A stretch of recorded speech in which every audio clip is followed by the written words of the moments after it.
Gobernador, un placer tenerlo en primera página. Muchas gracias. Bueno, saludar a todo el pueblo venezolano y gracias por darme la oportunidad de hablar. Gobernador, el día de ayer se celebró, se conmemoró, en este caso, el Día de la Resistencia Indígena, el Día de la Raza. Aseguraba el presidente Maduro que no era el Día de la Raza. Ya recordamos que esta fecha pues, fue cambiada por el fallecido presidente Hugo Chávez. Él aseguraba que fue el gobierno del presidente Chávez quien ha reivindicado las luchas de los indígenas o los derechos de los indígenas en este caso. ¿Usted está de acuerdo con esto? Bueno, hay que decir que hoy más que nunca está planteado lo que tiene que ver con la resistencia de los pueblos indígenas, porque podemos decir que desde el punto de vista formal hay una reivindicación que tiene que ver con los derechos pautados en la Constitución bolivariana y tiene que ver con la Ley de Pueblos y Comunidades Indígenas. Pero en el plano real no pasa de ser una gran hipocresía. Si nosotros lo que estamos viendo nuevamente, por ejemplo, son homenajes a los muertos, homenajes a Huaycaipuro, homenajes o se hacen pirámides como la que están en la Valle Coche. Pero en términos reales los indígenas estamos librando una dura batalla para que se haga realidad lo que históricamente nos corresponde, que es el tema, por ejemplo, de la demarcación de tierras y hábitats indígenas. Una decisión que tomó la constituyente de que en 2 años el Estado venezolano le iba a demarcar, y esta es la fecha que, bueno, no se ha hecho ninguna en el Estado Amazonas, por hablar solamente de una zona que tiene mayoría de población indígena. Nos encontramos también con el tema de la falta de consulta para los grandes temas que se hacen. Esto, por ejemplo, que se está viendo en la actualidad, el Estado venezolano asume un convenio o un contrato con la República Comunista de China para la explotación de los minerales y sobre todo el oro en el Estado Amazonas, que están en territorios indígenas y para nada se consultó a ellos. Nos encontramos con que se hace un cierre de frontera, desconociendo realmente que la mayoría de los pueblos indígenas viven en la frontera. Nosotros no. ¿Cómo ha afectado este cierre de frontera? Porque el Estado Amazonas fue uno de los últimos estados que se añadió a este estado de excepción. Sí, nosotros lo que nos encontramos es que el cierre de frontera de alguna manera tiene que ver con las alcabalas legales que hay, pero desde el punto de vista real se transforma en más violencia hacia los pueblos indígenas, porque nosotros somos quienes tenemos que transitar permanentemente por las carreteras y los ríos del Estado Amazonas. Y entonces, bueno, se le piden mucho más, hay más restricciones sobre este particular, pero en términos reales, digamos, las Fuerzas Armadas no controlan los ríos del Estado Amazonas porque no tienen ni siquiera una embarcación, no tienen una lancha para poder patrullar. Bueno, los indígenas respetuosos pasan por los puertos de control y allí pues se le quita prácticamente y se le revisa todo, el jabón, la comida, todo lo que van a llevar para sus comunidades, y en este sentido realmente son maltratados. El tema, por ejemplo, de la gasolina, que es vital para nosotros podernos movilizar, a las comunidades indígenas se le quitaron los cupos y para ellos poder comprar 200 litros de gasolina, que vamos a decir en el casco urbano no te cuestan sino 5 bolívares, pues los indígenas tienen que pagar 50 y 80 mil bolívares por esos 200 litros y además de ello esperar 5 y hasta 15 días para poderlo comprar. Esa es la realidad que estamos viviendo. Es decir, que ese cierre de frontera, según la premisa que se hizo, iba a mejorar lo que era el abastecimiento, iba a mejorar precisamente iba a evitar en este caso el contrabando de combustible. ¿Ha empeorado entonces la situación de abastecimiento en el Estado Amazonas por este tema?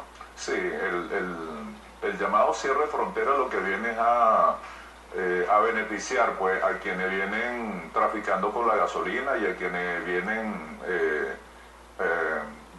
negociando pues con los productos de la comida y otras cosas, ¿no?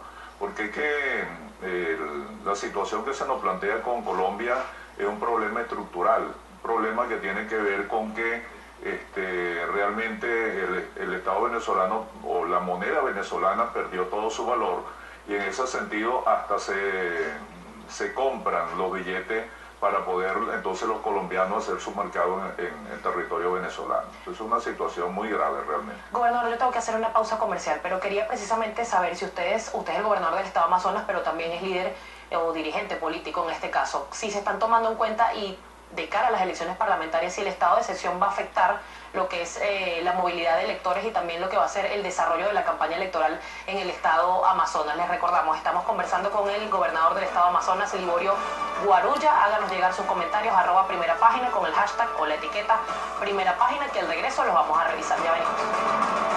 Estamos conversando con Liborio Guarulla, gobernador del estado Amazonas. Le dejaba o le planteaba una pregunta que era: ¿cómo está evaluando la Mesa de la Unidad, y en este caso usted como líder político del estado Amazonas también, cómo va a afectar a nivel electoral lo que son estos cambios en los circuitos con respecto al estado de excepción? Porque recordemos que no se pueden hacer reuniones públicas, la campaña quizás va a estar un poco limitada. ¿Cuál es la estrategia que van a aplicar ustedes para lograr el triunfo el próximo 6 de diciembre? Bueno, ahí pienso que la estrategia del gobierno tiene mucho que ver con aquellos estados opositores. En el caso del estado Táchira, que en los últimos años ha demostrado pues un gran espíritu de lucha de lo que son su autonomía, de lo que es su idiosincrasia, parte del estado Zulia y por supuesto del estado Amazonas. Ahora bien, indudablemente que cada elección para nosotros prácticamente se plantea como una guerra civil, donde se ponen barricadas, donde nosotros vemos tanquetas, donde hay abuso de parte del Plan República, tratando pues de que la población, en este caso los indígenas, no puedan ejercer su derecho al voto. Sin embargo, bueno, la respuesta del pueblo ha sido bien contundente. Hemos tenido ejemplos de comunidades que han tardado 2 días para poder hacer elecciones y sin embargo ellos han decidido hacer sus elecciones para poder ganar.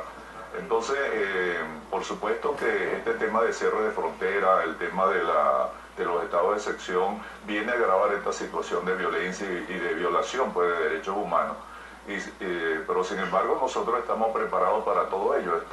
Por eso, al principio cuando hablábamos de la resistencia indígena, bueno, nosotros somos hijos de ese proceso y nadie nos va a parar en el deseo pues de poder mantenernos vivos y además luchar por una mejor democracia, porque en todo caso, cuando nosotros estuvimos en la constituyente y quedó plasmado en esta constitución que tiene hoy Venezuela, el deseo de profundizar la democracia, de que la democracia nuestra fuera mucho mejor, más participativa, más diversa y por supuesto más respetuosa, cosa que nosotros no hemos visto que se haya hecho en la realidad. Por ejemplo, en el estado Amazonas, como en el estado Lara o en el estado Miranda, hay un gobierno paralelo que prácticamente se lleva igual un presupuesto de la gobernación y sin embargo ellos no tienen, como tenemos nosotros, la responsabilidad con 13.000 empleados que tiene la gobernación, con los pensionados, con los muchachos en las becas,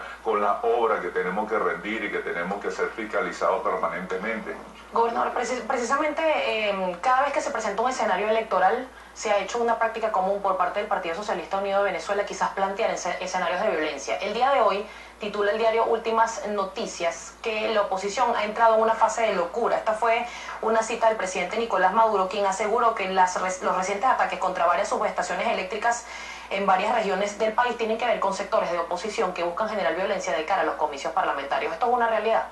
No, esos son como potes de humo que se lanzan para tratar de crear un clima precisamente que haga imposible que nosotros podamos ejercer de manera normal o de manera civil nuestro ejercicio del voto, porque es que yo creo que después de prácticamente tener 50 años en un sistema democrático, el proceso electoral debería ser mucho más civilizado y mucho más democrático, perdona la expresión, porque bueno, ya deberíamos de haber madurado como ciudadanos, pero vemos que suceden estas cosas como el cierre de fronteras, los estados de excepción, se inventan atentados, se inventan complots, una gran cantidad de cosas que realmente el pueblo venezolano no lo está haciendo. Lo que está tratando es sobrevivir en medio de esta crisis económica profunda y grave que está viviendo. Esa es parte de la realidad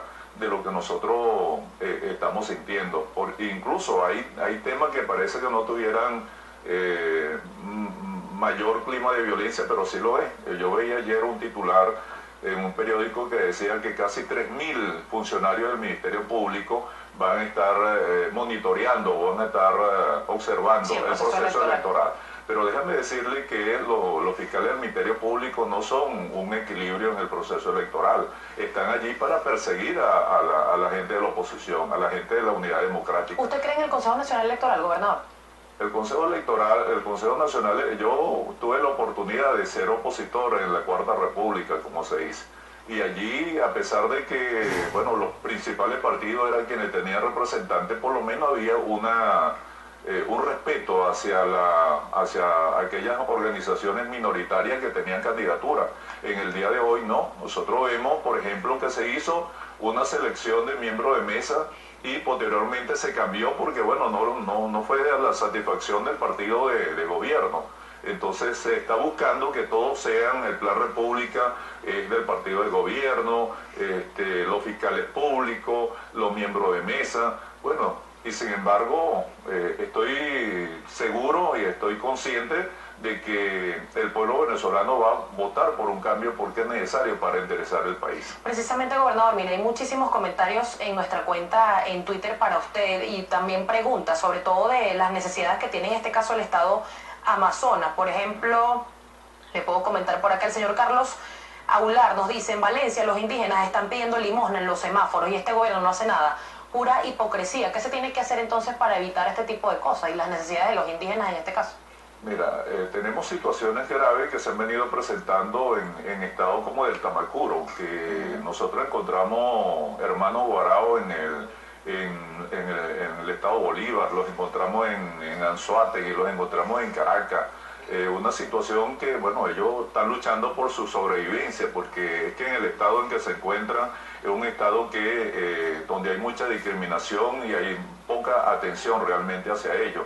Nos encontramos con el caso de los Yupan, que han sido desplazados de sus territorios. Pero nosotros, la política que hemos llevado en el estado de Amazonas ha sido fortalecer precisamente las comunidades indígenas, creándole puestos de trabajo, mejorando los servicios, dándole educación, dándole instrumentos de trabajo, por ejemplo, camiones para que ellos puedan trasladar su producto hacia los mercados en Puerto Ayacucho. Es decir, que sí hay mecanismos para nosotros poder vencer esa indigencia que le habían endilgado a los indígenas en todos estos 500 años. Otro comentario por acá, gobernador, nos dice el señor Jean Marcos Rivas. Él le pregunta a usted: ¿qué ley se pudiera proponer o qué ley propondría la Asamblea ganando la oposición en beneficios para nuestros indígenas? Bueno, ya están las leyes. Por ejemplo, está la Constitución, repito, que deja muy claro cuáles son los derechos de los pueblos indígenas. Esos derechos tienen que ver con la demarcación de sus tierras y hábitat, tiene que ver con la consulta para cualquier plan, para cualquier explotación que se vaya a hacer en su territorio, tiene que ver con la educación intercultural bilingüe, tiene que ver con el derecho a la participación política, a tener una propia economía, al respeto sobre todo que tienen que tener las autoridades que van a actuar en los territorios indígenas. Ninguna de estas cosas se viene cumpliendo porque los indígenas no son tomados en cuenta. Incluso cuando nosotros somos autoridad, como el caso de la gobernación del estado de Amazonas, pues se desconocen o se agreden lo que nosotros venimos haciendo. Por ejemplo, a nosotros nos quitaron la policía del estado hace 2 años. La policía prácticamente, según el Tribunal Supremo de Justicia, corresponde al gobernador y sin embargo no lo han querido entregar. Nos expropiaron el Hotel Amazonas, nos quitaron el terminal del aeropuerto, nos quitaron y nos expropiaron la Secretaría de Turismo. Y incluso por esa vía nosotros hemos tenido que hacer escuelas, hacer universidades para el gobierno, porque entendemos que este no es un problema del gobierno, los gobiernos son transitorios, nosotros lo estamos construyendo para los estudiantes y los jóvenes estudiantes de Amazonas que el día de mañana van a ser profesionales. Gobernador, me quedan solo segundos para despedir la entrevista, pero no quería hacerlo sin que me dé su opinión de la vuelta al país de Manuel Rosales y lo que dijo la fiscal general de la República, que apenas pise territorio venezolano va a ser aprendido. Bueno, ciertamente la intolerancia del gobierno nacional ha sido de tal magnitud que nosotros hemos visto cómo se le ha quitado inmunidad a diputados nacionales para lograr votos mayoritarios en la Asamblea. Hemos visto la persecución, hemos visto la cosa más absurda como lo hecho a Leopoldo López, en el sentido de que no habiendo pruebas se le ha condenado a tantos años sin haber dado un golpe de Estado, se había incendiado y sin haber matado a nadie. Entonces, el defensor del pueblo deberían de ser más comedidos, es decir, guardar las apariencias por lo menos y no estar dándola con anticipación, porque nosotros tenemos que estar apegados al Estado de Derecho y de Justicia que manda la Constitución bolivariana. Muchísimas gracias. Gracias a usted. Al gobernador Liborio Guarulla, gobernador del Estado Amazonas, por habernos acompañado el día de hoy acá en Primera Página. Nosotros vamos a hacer una